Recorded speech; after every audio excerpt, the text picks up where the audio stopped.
The last transmission, the final hour. The capital world of Zephria Prime burned beneath a sky filled with metallic death. Ambassador Thane pressed his scaled hand against the reinforced glass of the emergency bunker, watching as the city he had called home for 60 years crumbled under the relentless assault of the devourers. The massive, biomechanical creatures moved through the streets like living nightmares, their bodies a twisted fusion of metal and flesh that consumed everything in their path. "Sir, we need to evacuate now," his aide, a young Zephrian named Kale, urged from behind him. The communications array was already being loaded onto the last transport ship. Around them, the bunker shook as another wave of devourers crashed against the outer defenses. Thane's four eyes never left the destruction outside. The Zephrian Empire had ruled this sector of the galaxy for over 2,000 years. They had been proud, advanced, and strong. Now they were dying, just like the 17 other civilizations that had fallen to the devourers in the past 5 years. The creatures appeared from the void between galaxies, consumed entire star systems, and moved on. No negotiation, no mercy, no survivors. "The transport is ready, Ambassador," Kale said again, his voice cracking with fear. "The Council is waiting for us at the staging point." Thane finally turned away from the window. His ceremonial robes, once a symbol of diplomatic authority, now felt like a costume in a play that had gone horribly wrong. "Tell me, Kale, do you know the old stories? The ones about the emergency protocols?" Kale looked confused. "Sir, this isn't the time for answer me," Thane said firmly. "Do you know them?" The young aide nodded reluctantly. "Ancient procedures from the early days of the Galactic Senate. Hidden protocols for extinction-level threats. But those are just myths, legends created to make us feel safer." Thane walked to his personal archive, a crystalline storage device that had been in his family for generations. His clawed fingers moved across its surface, accessing files that hadn't been opened in centuries. Not myths, Kale, reality. When the Senate was first formed, they included emergency measures for scenarios exactly like this. The device projected a holographic display showing star maps and encrypted files. Most were corrupted or incomplete, but one file remained intact. It was marked with symbols that neither of them recognized, and coordinates that pointed to a sector of space that had been dark for 3 centuries. "The silent sector," Kale whispered. "But there's nothing there. It's been empty since the humans disappeared." The forgotten species Thane's eyes widened as he read the ancient text. The file was written in Old Galactic, the ceremonial language used only for the most important documents. "Listen to this," he said, translating as he read. "In the event of galactic extinction threat, when all hope is lost and darkness consumes the light, seek the guardians beyond the silent veil. They who withdrew from the galaxy's sight still watch from the shadows. Send the ancient call, and they will answer." "Guardians?" Kale asked. "You mean the humans?" Thane nodded slowly. "The humans vanished 300 years ago. One day they were active members of the Galactic Senate. The next day their ships stopped coming, their ambassadors went home, and their space went silent. Every attempt to contact them failed. Most species assumed they had destroyed themselves or simply given up on galactic civilization." The bunker shook again, more violently this time. Through the communications system, they could hear the desperate voices of the remaining defenders. The devourers were breaking through the final barriers. "But what if they didn't give up?" Thane continued, his voice growing stronger. "What if they saw something coming that we couldn't see? What if they withdrew to prepare? Kale stared at the coordinates on the display. Sol system. That's where they came from originally. But our scouts have checked that sector dozens of times over the centuries. There's nothing there. No ships, no signals, no signs of life. Then either they're gone, Thane said, or they've become very good at hiding. He began copying the emergency protocols to a portable device. We need to reach the staging point. But first, we're going to send a message to coordinates that may hold our only hope. The journey to Selva staging point was a hollowed-out asteroid in the outer rim of the Zephrian system. It was supposed to be a temporary command center for the evacuation, but it had become a refugee camp for the survivors of a dying civilization. Ships from across the Empire had gathered there, carrying the last remnants of their people, in the main conference chamber. The surviving members of the Zephrian Council sat around a circular table.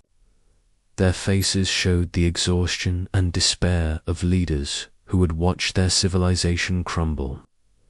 High Chancellor Vera, the elected leader of the Empire, looked up as Thane entered. "Ambassador," she said, her voice hoarse from days of constant crisis management, "do you have a status report from the capital?" "The capital is lost," Thane replied, "but I may have found something else, something that could change everything." He activated his portable display and shared the emergency protocols with the council. The room fell silent as they read the ancient text and studied the coordinates. "Humans," Chancellor Vera said with a bitter laugh.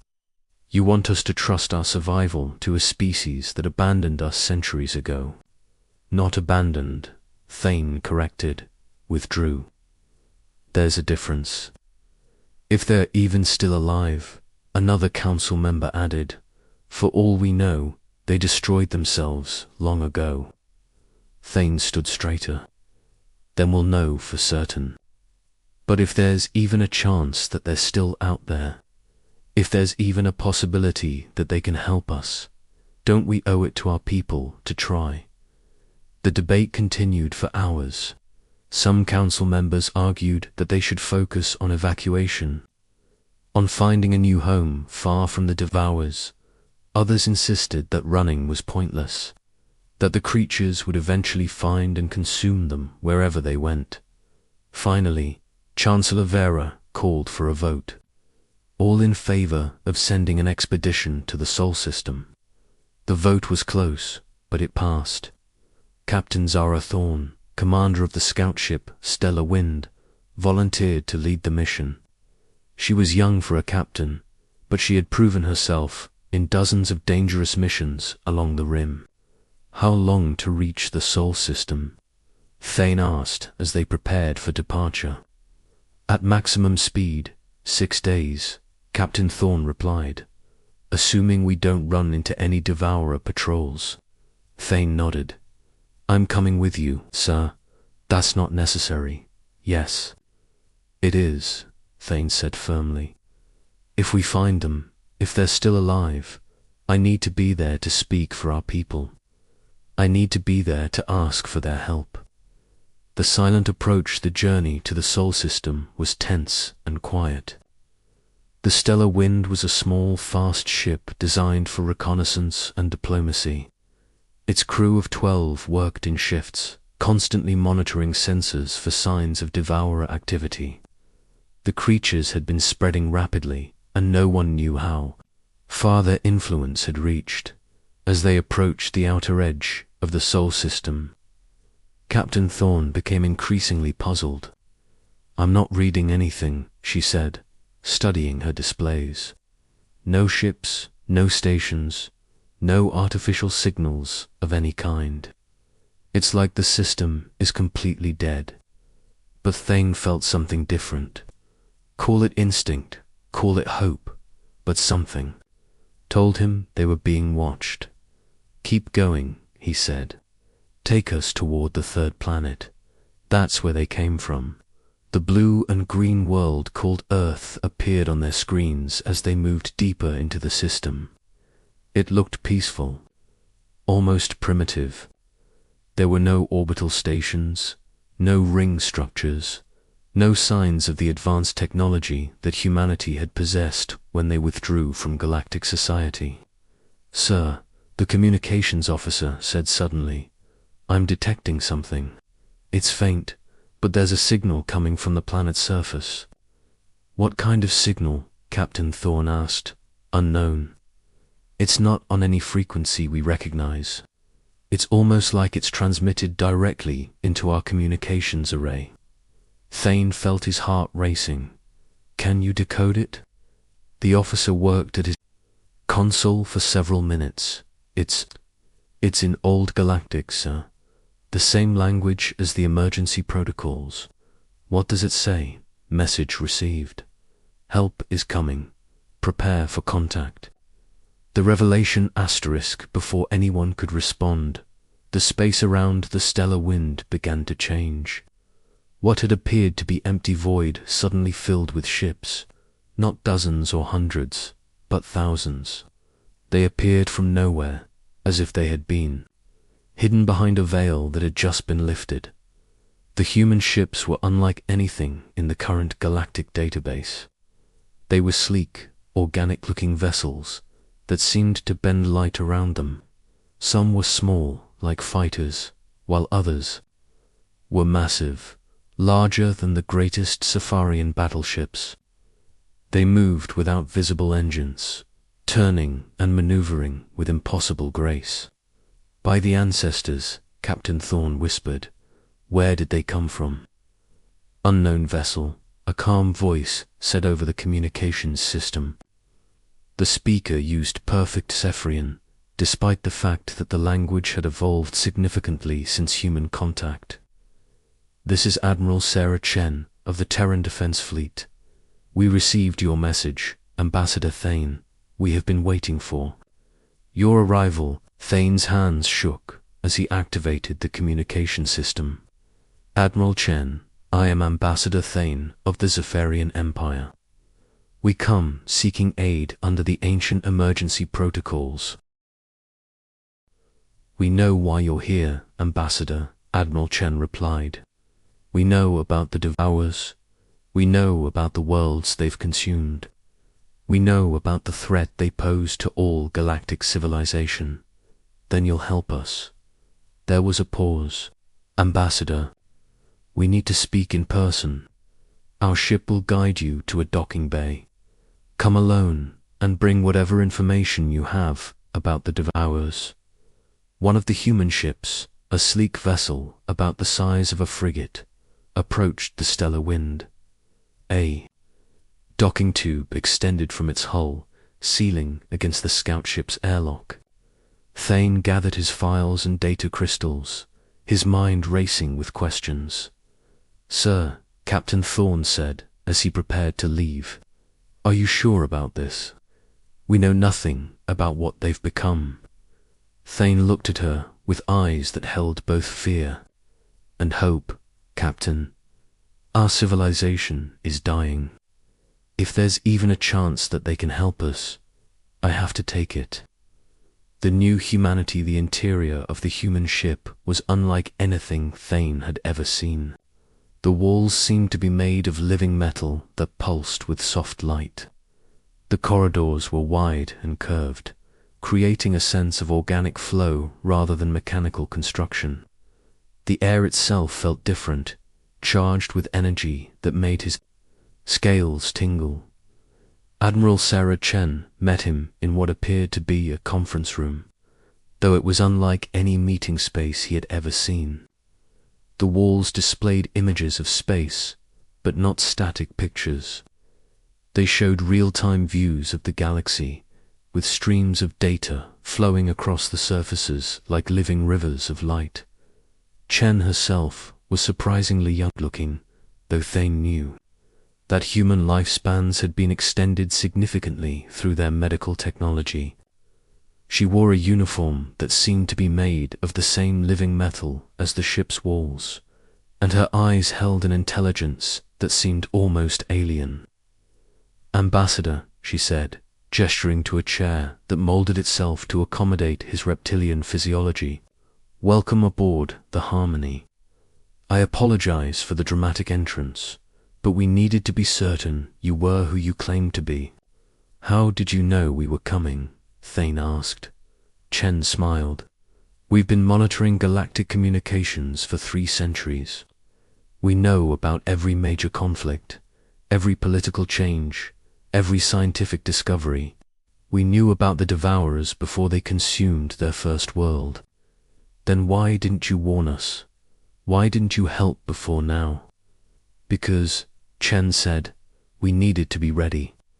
The devourers are not just another hostile species, Ambassador. They are something far worse. They are the antibodies of the universe itself, sent to cleanse what it perceives as a corruption." Thane stared at her. "What do you mean?" "The expansion of galactic civilization, the rapid growth of intelligent species, the consumption of resources on a galactic scale. From the universe's perspective, we are a disease. The devourers are the cure." "That's impossible," Thane said. "Civilizations have existed for millions of years." "Yes, and periodically they've been cleansed. This is not the first time the devourers have appeared. They come every few million years, reset the galaxy, and then retreat until the next cycle begins." Chen stood and walked to one of the living walls. Her hand touched the surface, and new images appeared. Star maps showing the rise and fall of civilizations across galactic history. Patterns that repeated with mathematical precision. "We discovered this pattern 300 years ago," she continued. "That's when we withdrew from galactic society.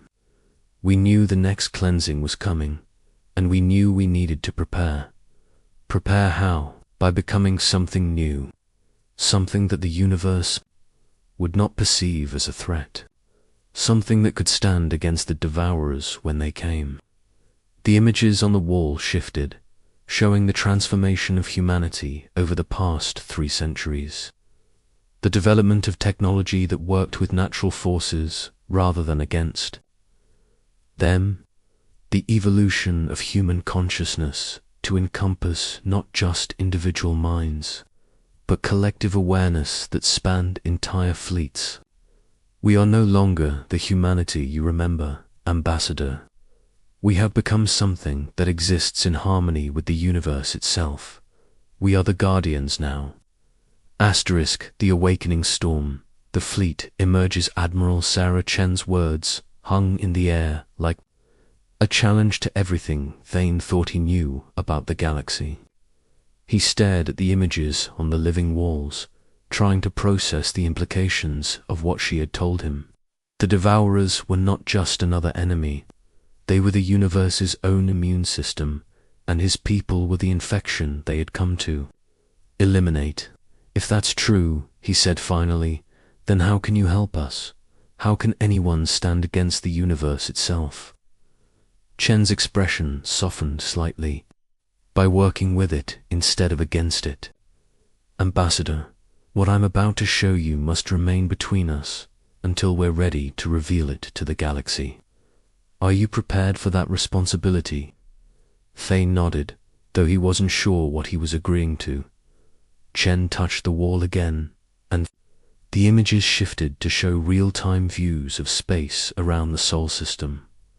What Thane saw made his blood run cold. The thousands of ships he had seen earlier were just the beginning.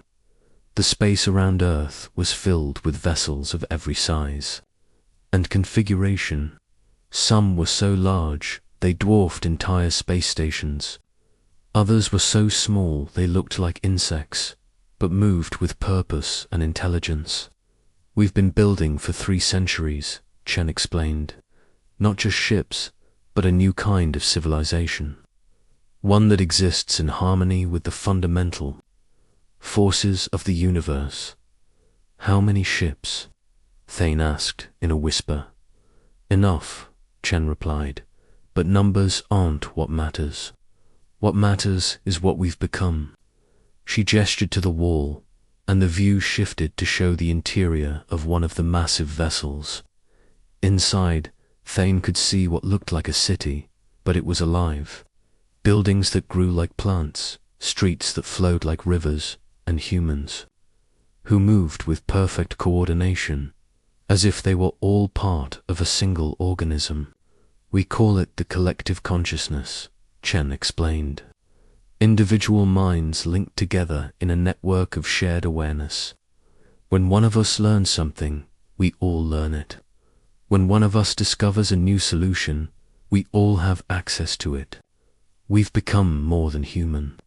We've become something that can think and act on a galactic scale. And you believe this will be enough to stop the Not stop them, Chen said. Transform them. The devourers are not evil, Ambassador. They are a tool, and like any tool, they can be repurposed if you understand how they work. The strategy Chen led Thane to the bridge of the harmony, a space that seemed to exist in multiple dimensions simultaneously. The crew, if they could be called that, moved with fluid grace, their actions coordinated without apparent communication. Their uniforms seemed to be extensions of their bodies, and their faces held the same otherworldly intelligence that Chen possessed. Commander Togi's Chun said to a woman who appeared to be in her 30s but had eyes that seemed centuries old. Status report on the Zephrian situation. The devourers have consumed 67% of the Empire's worlds. Torres replied without consulting any instruments. Remaining population is approximately 2 billion, scattered across 14 refugee ships and 3 temporary settlements. At current consumption rate, complete extinction in 47 days. Thane felt his heart sink. 2 billion. There were over 50 billion Zephorians just a month ago. The devourers are efficient, Chen said gently. But they're also predictable. They follow patterns, and patterns can be disrupted. What do you propose? Chen turned to the main display, which showed a 3-dimensional map of the galaxy. Red areas indicated regions consumed by the devourers, while blue areas showed remaining civilizations. The red was spreading like a disease, consuming everything. In its path, traditional warfare won't work, Chen explained. The devourers adapt too quickly. They learn from every attack, every defense, every strategy. By the time you develop a new weapon, they've already developed a counter. Then how do we fight them? We don't fight them, Chen said. We redirect them. The display shifted to show the devourers' movement patterns. They weren't random. They followed specific paths through space, consuming certain types of worlds, while avoiding others. There was a logic to their behavior, a purpose that went beyond simple destruction. They're not just consuming civilizations, Chen continued. They're consuming specific types of civilizations, ones that have developed certain technologies, certain ways of thinking. They're performing a selection process. Selection for what? For species that can evolve beyond their current limitations. The devourers are not here to destroy all life. They're here to force evolution, to push surviving species to become something new. The gathering that took place in the sanctuary's main hall was unlike anything in galactic history. Beings who had never met before, survivors of species that had been enemies for millennia, all united by their shared experience of loss and their desperate hope for survival. Thane found himself sitting next to a crystalline being from the Lumina Collective, a species he had only heard about in ancient texts. Across from him sat a representative of the Void Walkers, nomadic beings who lived in the spaces between stars. All around the hall, the last survivors of 100 civilizations listened as Admiral Chen explained humanity's plan. The devourers are not our enemies, she began. They are a force of nature, like a storm or an earthquake. You cannot negotiate with a storm, but you can learn to work with it. You can build structures that bend instead of breaking. You can plant seeds that grow stronger in harsh conditions. She gestured to the walls of the hall, which displayed images of the galaxy's history, the rise and fall of civilizations, the periodic cleansings, the cycles of death and rebirth that had shaped the galaxy for millions of years. We have discovered the pattern, Chen continued. Every few million years, the devourers appear to reset the galaxy. They consume species that have become too rigid, too dependent on technology, too separated from the natural forces of the universe. They force evolution through extinction. But evolution doesn't have to come through death. It can come through choice, through voluntary transformation, through species working together to become something greater than they were separately. The demonstration began with volunteers from each species. They were connected to the human collective consciousness through technology that seemed to be part machine, part biology, and part something else entirely. As they joined the network, their individual minds expanded to encompass the thoughts and experiences of thousands of others. Thane watched in amazement as the volunteers began to change. Not physically, but mentally. Their movements became more coordinated, their expressions more serene. They began to communicate without words, to solve problems by sharing thoughts directly, to think on scales that individual minds could never achieve. This is what we offer, Chen said. Not the replacement of individual consciousness, but its expansion. The ability to exist as both individual and collective, to think with your own mind while also sharing in the wisdom of thousands. But even as the demonstration continued, alarms began to sound throughout the sanctuary. The devourers had found them. The new galaxy, the arrival of the devourers at the sanctuary was both terrifying and beautiful. Their ships emerged from dimensional folds like living nightmares, all teeth and metal and hungry darkness. But instead of attacking immediately, they simply waited, as if studying what they had found. They're curious, Chen said, her voice carrying the calm certainty of someone who had prepared for this moment for decades. They've never encountered anything like the sanctuary before, a space that exists between realities, populated by beings who have chosen to evolve.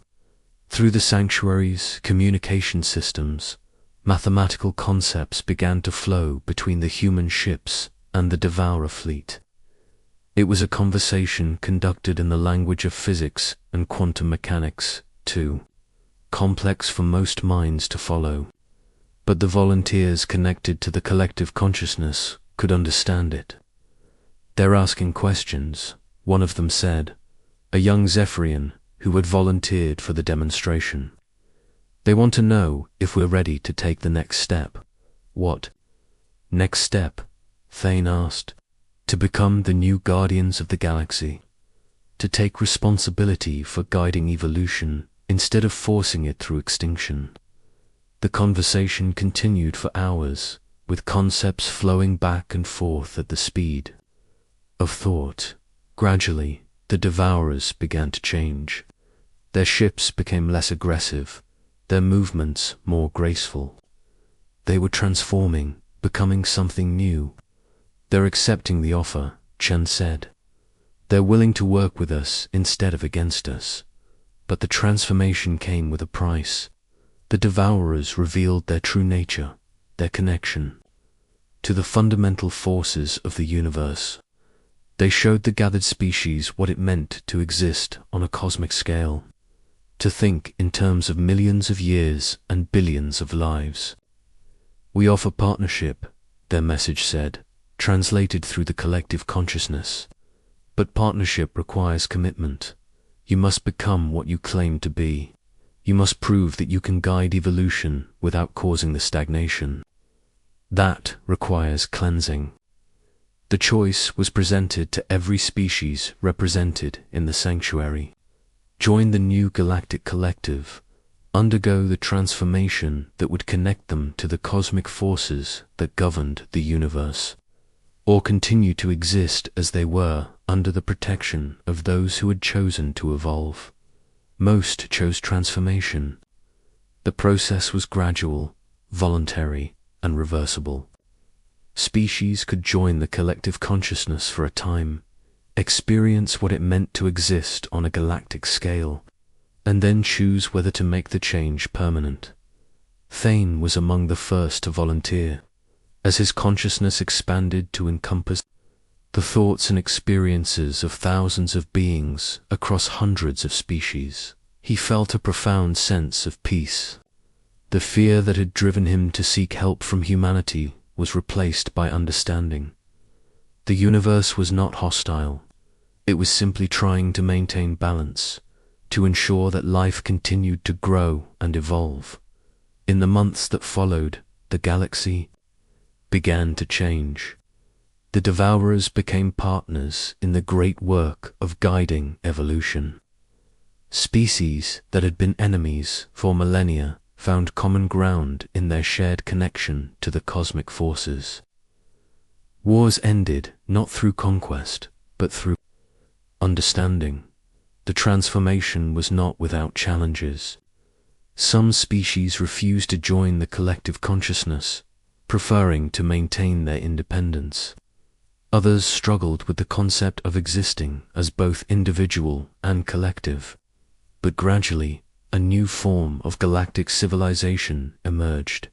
It was a civilization based on cooperation rather than competition, on growth rather than consumption, on harmony with the universe rather than domination over it. The devourers continued to exist, but their role changed from destroyers to teachers, helping species understand the cosmic forces that governed their existence. Thane, now existing as both individual, Zephrian, and part of the galactic collective, often reflected on the journey that had brought them to this point. The desperate flight from dying worlds, the discovery of humanity's transformation, the choice to evolve or perish. It had been terrifying and beautiful and ultimately necessary. The galaxy had been reborn, not through destruction, but through choice. And in that rebirth, every species had found not just survival, but purpose. They had become the guardians of evolution itself, ensuring that life would continue to grow and change and reach towards something greater than it had ever been before. The universe itself seemed to approve. The cosmic forces that had once seemed hostile now felt welcoming, as if the galaxy had finally found its proper place in the greater scheme of existence. And in the depths of space, new worlds were being born, new species were evolving, and the great work of conscious evolution continued. The distress signal that had brought Thane to seek help from humanity had become something far greater.